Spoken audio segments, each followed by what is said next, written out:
What's good, ladies and gentlemen, and welcome into yet another episode of the Fitz Take podcast. I'm your guy, Jamarcus Fitzpatrick, but you know you can always call me Fitz. That man in boxes with me is Elijah Nixon, aka the Pride of Connecticut, aka the Pride of South Carolina, and probably a very happy Rams fan as of us recording this episode probably like 5 minutes ago, Devontae Adams signed a multi-year deal with the Rams. So I know you feeling good about that, brother. I am extremely happy about that. That just tell me that we're going to air that thing out this year. I know the last 2 years we've been a run-first offense. I get it. I'm with it. But in 2021, when we won the Super Bowl, he aired it out. And because you had OBJ, you had Cooper, you had Van, Tyler. Now we want to air it out again, and I can't wait to see how this goes, man. No doubt about it, man. Thank you guys so much for subscribing to the YouTube channel. Thank you so much for following us on our social media platforms. If you're not a subscriber, hit the bell down below. If you are not a follower on all of our social media platforms, please do that. Also follow us wherever you listen to your favorite podcast from.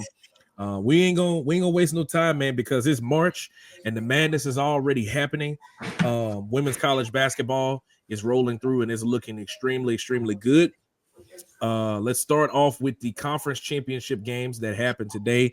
As we saw at the beginning of everything, it was Duke beating NC State to win the ACC. If I can get the score up real quick, I'll tell y'all exactly what the score was. Duke beating NC State 76-62. And then the following game after that on ESPN, it was South Carolina blowing out Texas 64-45.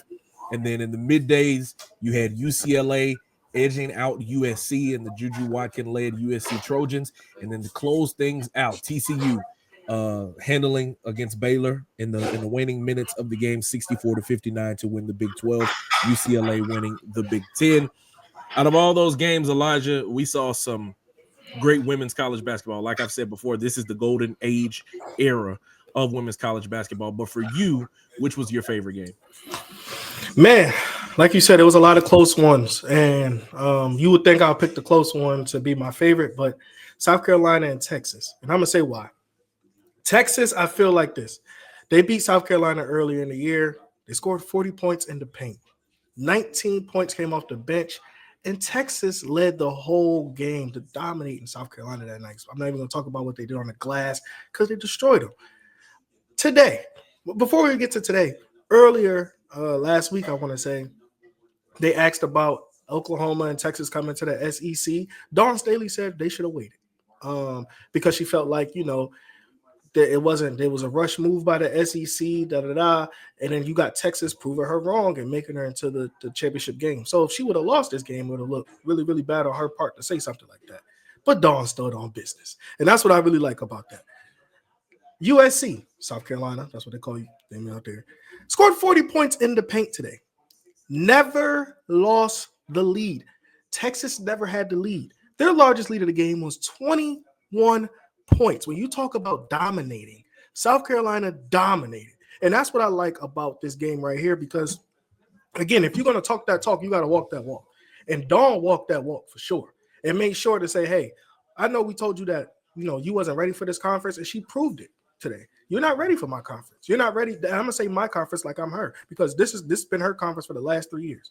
3-time back-to-back SEC champions, and then she is a back-to-back national champion. So she could talk how she want to talk, and she's backing it up. That's why I picked this game as my favorite because if you can talk like that, you got to walk like that. And Dawn has proved yet again, this is her conference. This is her time to get – you got to beat me to get to where you want to go.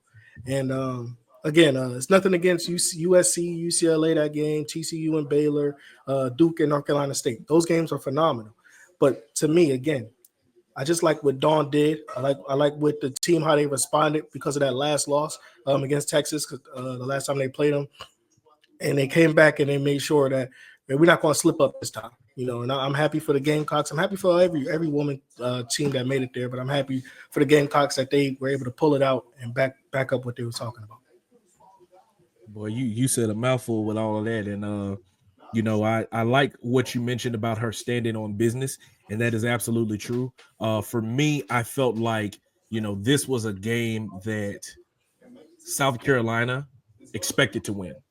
Like once you get to a certain point as a program, you more have expectations rather than, you believe you can win. Like once you get to that point of, we ain't just believing it, but we know we can do it. and we expect to do it, that's when you get into a different tier. But for me, my favorite game was the Duke North Carolina State game, because Duke was trailing at one point in that game, I believe, by 14 points, and they end up winning the game by 14 points. Aluchi Okanawa has not started a single game in her career. Her freshman and sophomore years, she's played in all of them, but she has not started. But she has been a spark for this team coming off the bench. And she was a spark once again coming off the bench. 22 points and 10 rebounds. The name of the game is to fresh the glass and to play great defense. And it was a couple of stretches in there where Duke was playing some of the best defense out there right now. And they out-rebounded North Carolina State 44-28. So when you're able to do that and you're able to get great scoring from your bench, because that's the part that a lot of people don't talk about. Like, you can get points out of your starters, which for Duke, they had, 9 from Richardson, 6 from Mayer, 2 from Donovan, and 4 from Thomas. And then Jackson, of course, having 22 points. But when you're able to get points from your bench, which you had 22, 6, and 5, so that's 33 points. When you can get that on top of the points that you get from your starters, and then you're able to offset it with great defense. So instead of, a player that you're going against, them normally having 25 points, if defensively you can hold them to 16 points, okay, then that's 9 points that you're, holding them against. You're holding them away from those 9 points. And the fact that Duke was able to affect the game in such a way and put themselves in a position to where once they got the lead, I think it was somewhere in the third quarter, they went up like 44-43, I think it was, or 42, something like that. Once they took that lead, they never gave it back. Like, that's the way that basketball is a game of runs. Everybody's going to go on their runs. You can start off the game on a 20-0 run. That does not mean you're going to win it. And it's not about how you start the game, but it's about how you finish. Now, you mentioned about how Don Staley stood on business, but for Duke, they stood on business just as much. 4 games that they've had this season where they got their lick back. Earlier in the year, they played North Carolina. They lost the game, and then they beat them. Louisville, they played them earlier in the year, and they lost the game. They played them in the quarterfinals, and they beat them. They played Notre Dame earlier in the season, back when I think they were number 1. Notre Dame got the dub. They beat them in the semis to get to the championship, and then they lost to NC State earlier in the year, and they got their lick back. So when you talk about getting what you want and standing on business, Duke was able to do that, and that's why they are the champions of the ACC. Like I said, it was a great Sunday of women's college basketball. This is the type of day where you turn your TV on one channel, maybe 2, and you just let that mug run all day long. That's what we got a chance to see, ladies and gentlemen. And if you are not a fan of women's college basketball, or you're saying that I just don't believe they play good ball, you don't know ball. And I'm here to say that with all of my chest, because, man, you got some superstars in the game right now. Not just your, Juju Watkins, your Paige Beckers. Like, we know about those. But, man, you got some. I mean, you even talk about ones that didn't play in championship Sunday, like a Georgia Amore out of Kentucky, like Hannah Hidalgo out of Notre Dame. Like, bro, this is the golden era of women's college basketball. So we love to see it. And now we're looking forward to Selection Sunday, next Sunday, where we'll probably do something for that, as we're going to be talking and seeing with those ladies where they're going to be seated. And while I'm giving Duke their flowers, they have positioned themselves to probably be a 2 seed now. I think they're positioned ahead of, or they're behind LSU. With LSU getting knocked off in the semis by Texas, do they flip them? The selection committee has a very tough decision. So we'll keep our eyes locked on that, and we'll see what happens when it comes to the NCAA tournament. So now we're going to stay with women's college basketball, and we're going to pose a question. We've seen a lot of good teams play throughout the country. We've seen a lot of teams be the number 1 team in the country. I mean, UCLA had it. Notre Dame had it at one point. Texas is number 1. They're probably not going to be anymore now. South Carolina, I believe, was the number 1 coming into the season. But right now, it feels like it's a toss-up. But for you, Elijah, who is the best team in women's college basketball right now?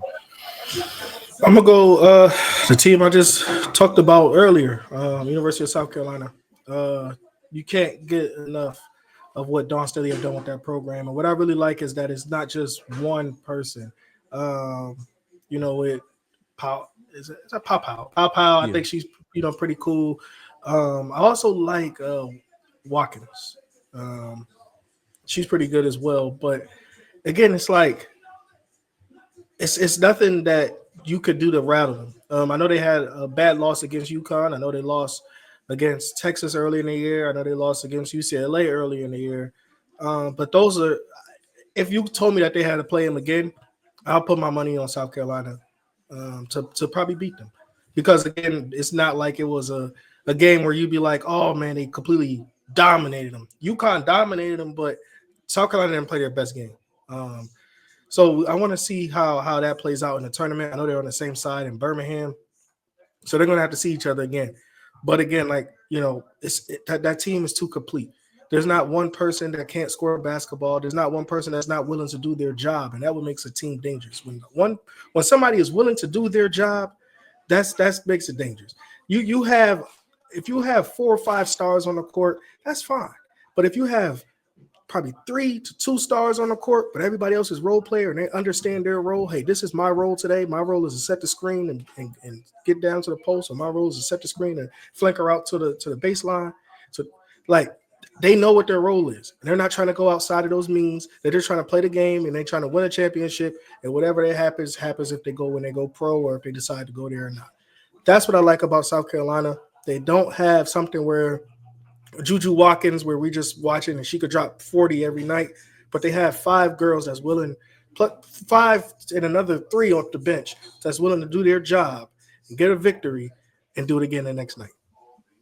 Yeah, man, I'm in total agreement with you that this is South Carolina's world right now, and we're all just living in it.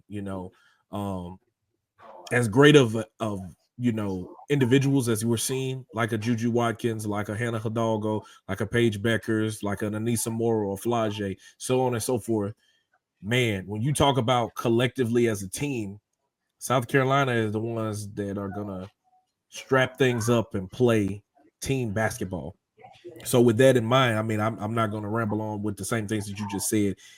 Who is the team that you believe can contend with South Carolina the best, that matches up with them the best in a second matchup? Or is it another team that we're not looking at that you think can, potentially be the ones to upset them? As much as I just gave them praise for 5, for to have 8 girls that can do their job, UConn has the same thing.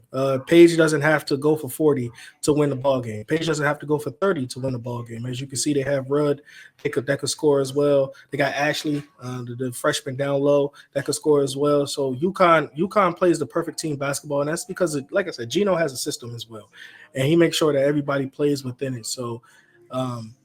If those 2 teams meet, I know they're going to meet again in Birmingham. I was hoping they met on the opposite side of the bracket in Tampa for a championship game, because I think that's the way that I would love to see it go. But UConn to me is their biggest threat. It's not USC. No, I'm sorry, Juju Watkins, but you're not going to beat them with one player. I would say UCLA, but I think they got UCLA. I think they'll get them the next time. So again, it's just UConn. I think UConn Huskies will be their biggest challenge. Yeah, I think UConn definitely will give them a lot of trouble once again, because UConn has, I think, the number 4 scoring defense in the country. But I'm looking at a team like UCLA that has Lauren Betts, that when they played that last time, she had 11 and 14. Mm-hmm. And again, like I said earlier, the name of the game is defense and rebounds. And they out rebounded South Carolina by 7 in their game. And it's mainly because of the work that Lauren Betts did down low. It goes without saying, especially in women's basketball, to have a good post player, one that can work moves, one that can, also be a 3-level scorer if she's, athletic enough or has enough of a good jump shot to be able to do so. But it goes without saying, bro, if you can't have somebody that can clang and bang down low and can get rebounds with the best of them, you don't have a really good chance at being able to compete for anything. Because if the team you're playing is able to get the ball and rebound it and get an extra possession, then you're not getting a chance to score. And then if they're able to get the rebounds off your missed shots, then you're not getting a chance to score. So I think the way that UCLA played against them earlier in the season, now it was very early. I think it was back in It was in November. So I mean, that was right out of the gate within the first 10 games of the season. So right now, this is a completely different team. Both sides are completely different teams. Obviously, the fact that they are both conference champions says a lot about the trajectory of where they were going to be from the beginning of the season to now at this point. But what I love so much about Don Staley in South Carolina is that they ain't ducking no smoke. Out of the top 10 teams in the country, the only two that they haven't played is Duke and USC. Everybody else, they done played them. NC State, LSU, Oklahoma, UCLA, UConn. Like you got to be the best. You got to beat the best. Like they gonna schedule the best. They're not finna schedule the cupcake schedule. They're not trying to get these games where they're paying them or they're trying to build chemistry. They are trial by fire. Because if you don't win the big games, how can you win the big games? And that's what I love about the team. Like I said, I think UCLA can give them a little bit of trouble, especially when it comes to crashing the glass. But right now, man, it's like I said, me and Elijah both saying this. This is South Carolina's world, and we're all just living in it. So we'll see what happens. Again, like we said, Selection Sunday will be this upcoming Sunday, as this episode is now dropping here on a Monday. And we'll see where everyone is seated. We'll see how all the matchups will fall, and just enjoy how March Madness is going to roll, because we're talking about women's college basketball. We'll have the men coming up pretty soon as well. Now, guys, we're going to switch over into our third take and talk a little bit of NBA action, as we saw something that has never been done before in all of NBA history, as Nuggets forward or center Nikola Jokic had 31 points, 21 rebounds, and a career high 22 assists as the Nuggets outlasted the Phoenix Suns 149-141 in overtime on Friday night after losing a 21-point lead. Jokic becomes the first NBA player with a triple-double of at least 30 points, 20 rebounds, and 20 assists. So, man, I mean, Elijah, I know I was looking at that, especially like the back half of that game live, but to know that we have a player of that magnitude that is in our era right now, what does that say about his game and just the way that the NBA is right now? The NBA is showing you that that we have guys, especially international guys these days, that could put up some really, really good numbers, some big numbers. You see 30, 20, 20. But I've been a fan of Nikola Jokic. Probably the year before he won the MVP. I seen how his game was shaping out. And what I like about his game a lot is that I know we see the 30, 20, 20, but if you could really go back and really see how he do things, it's efficient. But I think those teams, I think what Nikola Jokic could do, I think he is a guy that can put some stuff together and really do well, efficiency wise. In games where he has like triple doubles, it's not like he's turning over the basketball a lot. Where Russell Westbrook and James Harden years ago, when they led the league in assists, they also were like top 3 in turnovers. Jokic is so efficient with his decision making, and I really think that's a difference maker of everything. So seeing his 30, 20, 20, does it surprise me? No. But seeing how he plays the game and how he plays it well, I just wish that he has. I know it looked like he has a lot of help because he had 20 assists. I wish that he has more consistent help, because sometimes it's like, Michael Porter's afraid to shoot the ball. Brunn is afraid to shoot the ball. And then Russell Westbrook, when he shoots the ball, you don't know where it's going. You don't know if it's going to hit the rim. You don't know if it's going to go in, or you don't know if it's going to go into the crowd. So with that being said, Nikola Jokic is one of the best players, if not the best player in the league today. And his 30, 20, 20 does not surprise me. And I think he could build off something like this. I don't know if it'll be a 20-20 game again, but probably a 50-20-15. We'll see. Yeah, man. Just the fact that, like I said, I was watching the back half of it, especially going into overtime, which KD had a phenomenal 3 to send it into overtime. But to see an athlete that is 6'11", 284 pounds, that was drafted during a Taco Bell commercial, be able to put up the stat line, the numbers, the points, grab the rebounds that he's grabbing is like mind-boggling. It is insane. Like, brother right now in the league has 28.9 points a game. He's third in the league. He's third in rebounds per game with 12.9. He's second in the league in assist with 10.6 as a center, not as a point guard, not as a point forward, as a center, a man that typically is down on the block when you're talking about where, in spacing terms, a player is. Now, obviously, the game has changed a lot, and so you have guys more out on the perimeter, but the fact that a guy of his size and of that magnitude of like athlete, and like you mentioned, he is efficient. He only had 4 turnovers in that game. Out of 31 points, 20 rebounds, 20 assists, he had 4 turnovers. And when you talk about efficient, not only is he efficient, he doing it with little to no movement. Like Jokic is not finna cross nobody over. He is not finna, do no 360 dunk or anything like that. It's finna be efficient. Put the ball through the hole, go down, play defense. Put the ball through the hole, go back, play defense. Pass it to my teammate, get the rebound. It's off the block, get the rebound. Pass it to my teammate to the corner. They hit the 3. If they don't, I'm getting the rebound. Little to no movement, and it's effective. Like a lot of his like mannerisms reminds me of like the way Tim Duncan was, but Tim Duncan wasn't doing it like this, bro. Like, I mean, he was the what was the nickname they used to give him? Like the technician. God, I can't remember what the nickname was that they used to give Tim Duncan. I can't remember. It's slipping my mind. But they had a basically saying that what he did was efficient. And it was the fundamentalist, I think is what it was. Big fundamental. So when you talk about seeing something like that from a guy that is a center, man, it is special.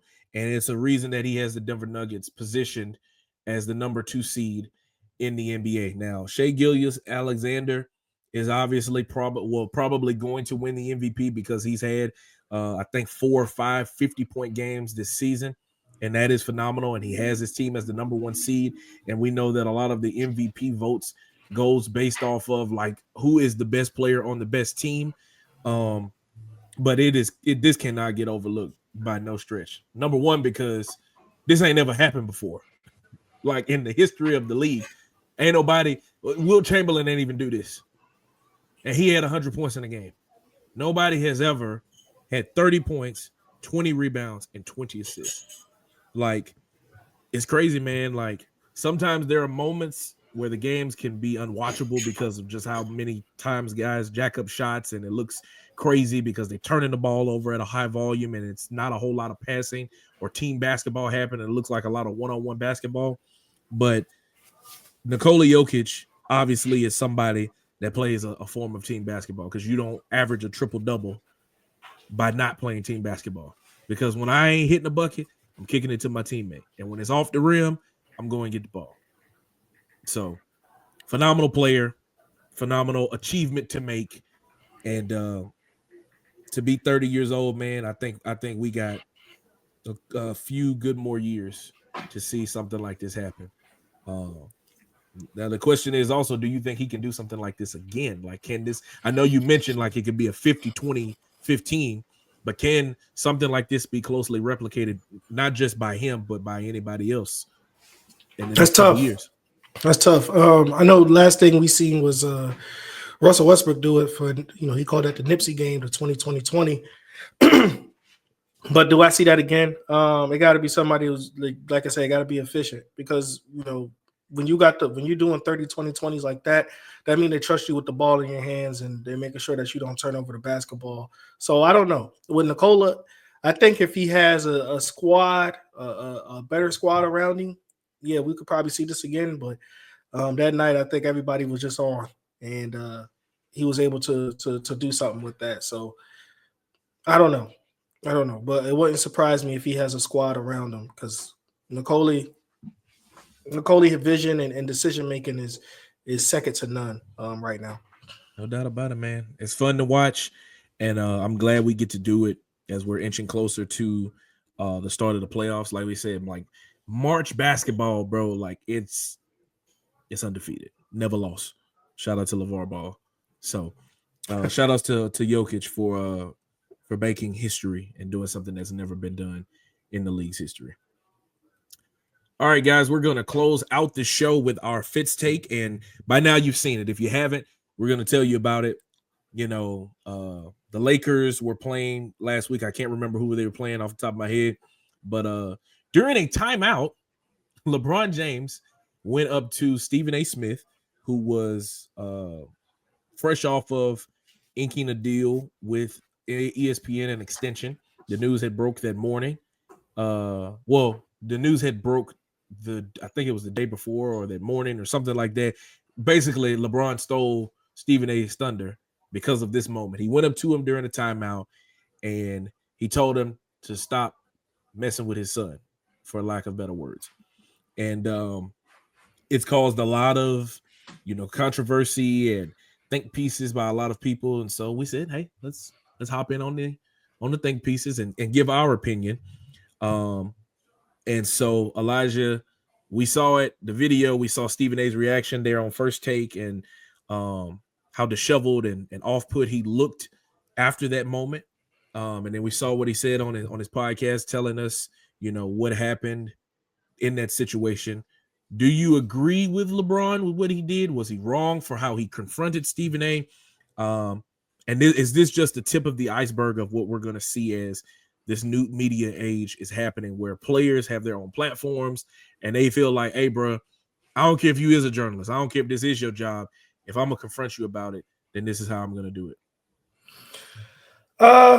Personally, I feel like, I was happy that LeBron confronted him. I like Stephen A. I'm not going to tell you that I can't stand his takes or anything like that. I was happy that LeBron confronted him.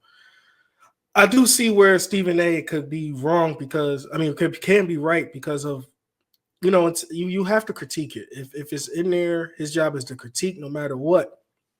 But I'm going to say this. Stephen A. sometimes come from a place when he critiques, it doesn't come from a neutral place. And I think sometimes when he critiques LeBron, it doesn't come from a place where he's all like it's neutral, like it's love after. I think sometimes, because he's threatening Jordan's greatness, that sometimes they'll feel like, oh my gosh, we got to say something to demoralize what he has done. So with that being said, I think that's why LeBron confronted him. Because I don't think Jaylen Brown said out his mouth when him, Angel Reese, and him, when it was in the Vegas League, he said, Bronny's not ready. LeBron didn't come out and say something like Jaylen Brown. Not in our public eye. And even at the All-Star break, he gave Jaylen Brown a pound, dap and everything, and he said that about Bronny. I just think that he confronted him in a way where, because everything that he says about LeBron, it's not always coming from a good place. It's not always coming from a good place. So LeBron wasn't wrong for confronting him. Not at all. As a father or anything. And as another thing is, this been happening for years. You act like LeBron, like they've been. Do you know that Giannis had his brother on the bench for about 5 years? Do we talk about him at all? Do you know that when we had the Knicks had a great run, I think it was 2013, 2012 season, one of those. J.R. Smith's brother, Chris Smith, was on the team. Ask me what Chris did. I can't even tell you. Chris was on the team, the active roster. I think he played probably about 4 games, and nobody said nothing. So what I'm saying is, it happens, and I understand where LeBron was coming from, and I think he's right. Where Stephen A. is critiquing, yes, things like that, but I feel like it don't come from a natural place. Sometimes it comes from a place where it's kind of hatred, and I think that's why LeBron confronted him. And if that is why he confronted him, I think LeBron is right. Yeah, man. For me, like, I get the argument of people saying like Bronny is a grown man and you gotta let it, but like Stephen A. said, bro, like LeBron didn't confront him as a basketball player. He came to him as a father. And I ain't got no kids, but I can only imagine, like, bro, not everybody play about their children. It's just the bottom line. You can't tell them how to react when it comes to their kids because, bro, like, they came through you. That is a part of you, literally. He carries his name. Now he might, carry the moniker or the nickname of Bronny, but that boy is LeBron James. That's his namesake. It's even more personal. You know what I mean? And to look at what Bronny had to overcome going into cardiac arrest back when he was in college, and now to get an opportunity to get drafted. And yeah, people can say that he pulled strings for that to happen. That's happened a lot of times, folks. He's holding somebody's spot. That happens a lot of times, folks. So when it comes to how he did it, I wouldn't have did it during a timeout, but you said it publicly, so I'm gonna confront you publicly. Why is it that you say something on TV and I gotta come call you? No. Now, if it would have been me, what I would have did is during that timeout, I'd have tapped him. Hey man, before you get out of here, I need to holler at you. Me and you. Kept it just as smooth. Cut all the cameras off. Don't talk about none of this on no podcast. Very similar to how things happened when Cam Newton said something about Shador, and he went to him, and Shador was like, "You be weird sometimes." And Cam was like, "Let's talk about it now." And Shador said no later. Cam and them went offline. They had that conversation. I assume now they are good. That's probably the only thing that I can say, I would have done differently. But I would have did it. I would have talked about it because, again, it's not like Bronny is, and then to give him his flowers too. I'm looking at his G League stat line. Bronny averaging like 21 points a game. So he might not be ready for the NBA, but the boy can play basketball. The boy can hoop. He can put the ball through the hole. He might not do it at the level that his father can. And that, puts a lot of pressure on somebody, especially being one of the greatest basketball players of all time's namesake. That's a lot of pressure. But Bronny has earned the opportunity, and Bronny should be given the chance to carve his own lane, carve out his own lane. And obviously that scrutiny is going to come at a higher level because of the last name he carries and who his father is. But, bro, y'all can't get mad at how somebody reacts about their child. Because I'm going to tell you this much. I ain't got no children now, but I can only imagine if I got a child and I see something crazy going on in their younger years, I'm gonna say something. Because I don't play by Jasmine in the other room. I don't play by her. So what you think I'm going to do by my children? Not children, my children. I get it. So, like I said, I'm not mad at LeBron for confronting Stephen A. None whatsoever. And I think this will open the door for more conversations to be had between journalists and athletes, similar to something that I dealt with earlier in the year that we talked about on this podcast between me and Bob Marley. That situation happened, but we creased it out later down the line. It happens. They play the game. Stephen A. talks about it. There's going to be things that they have to hash out at some point, but the conversation is always going to be open and there to happen. So that's our take about that, ladies and gentlemen. Y'all let us know what you think down in the comments. Was LeBron wrong for confronting Stephen A. about the comments that he made about Bronny James, or would you have done it as a parent? Do you think LeBron is soft for doing it? I've seen a lot of people say that. Do you think this is ruining things for Bronny James? All of those conversations are being had, and we'd love to hear what you think about that. Well, Elijah, we also have some breaking news out of the NFL. I think it literally just happened. I was looking up Bronny James' stats, and Josh Allen has reached a record $330 million deal with $250 guaranteed with the Buffalo Bills. So the Bills extend their MVP for some more time. That's pretty fun. How do you feel about it? What's your initial thoughts on that, especially with the way this money is rolling in? I just want to know, where is the money coming from? Where is all this money coming from? It's the salary cap, man, is going up every single year. $330 million. I see why Matthew said he wanted some money.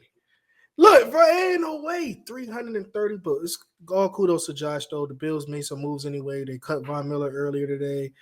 They re-signed a defensive lineman. And and on top of that, they're trying to clear some more space. Hopefully, they got Josh Allen underway. Now that he's cool, I hope they get James Cook underway. But that's a lot of money, man. And Josh Allen definitely lived up to the expectations. It wasn't like he didn't show up. It's not like he never made the playoffs. It's not like he's not winning the division. He is one game away from a Super Bowl for the past few years. So it's just that, he's well deserving of the money. And a guy that he's losing to wins the Super Bowl or, is the top tier guy in the league. So if it wasn't for him, I think he would have played in probably about 2 Super Bowls by now. So, yeah. Josh, congratulations. And I just want to know if you could donate a couple of dollars, Something. Donate it. Something. Kudos to Josh Allen for getting his money. Well-deserved again, going into a season where you get the MVP. And this is because I don't think he was in a contract year at all. So I think it was simply the Bills saying, we know we're going to have to pay him. So let's get ahead of the curve and let's take care of this now ahead of time. And, this is a model that a lot of teams can try to go after. They can try to follow, because if you slip up and let a contract year come up and they go and have the MVP, well, then you got to give them market value. You got to, and then as we know, the market is going to continue to go up. I don't know what that number breaks down to per year, but $250 guaranteed is a whole lot of money on. And it puts them in a position now, even more so. It's a 6-year, 330. So quick math, that's about. And we have some more breaking news. Hey guys, my eyes just got big. Hey man, obviously this is recorded now, but in real time, the Steelers have traded for DK Metcalf, and he will sign a 5-year, $150 million deal. So we gonna end this episode for something else happening. We're gonna be on here all night. Shout outs to Josh Allen. Shout outs to Pittsburgh. Yeah. So that's fun. So guys, thank y'all so much for tuning in to another edition of the Fitz Take podcast. Thank you for subscribing. If you're not a subscriber, please hit the bell down below and subscribe. Like the video, comment, share it. But like I said, most importantly, subscribe to the channel. Follow us wherever you listen at in your podcast feed, iHeart, Spotify, Apple, and Amazon Music. And also follow myself, Elijah Nixon, and my production company, ONEWAY Productions, on our social media platforms. Link down in the description of this video. So, signing out for Elijah Nixon, I'm Jamarcus Fitzpatrick. We'll see you guys next time.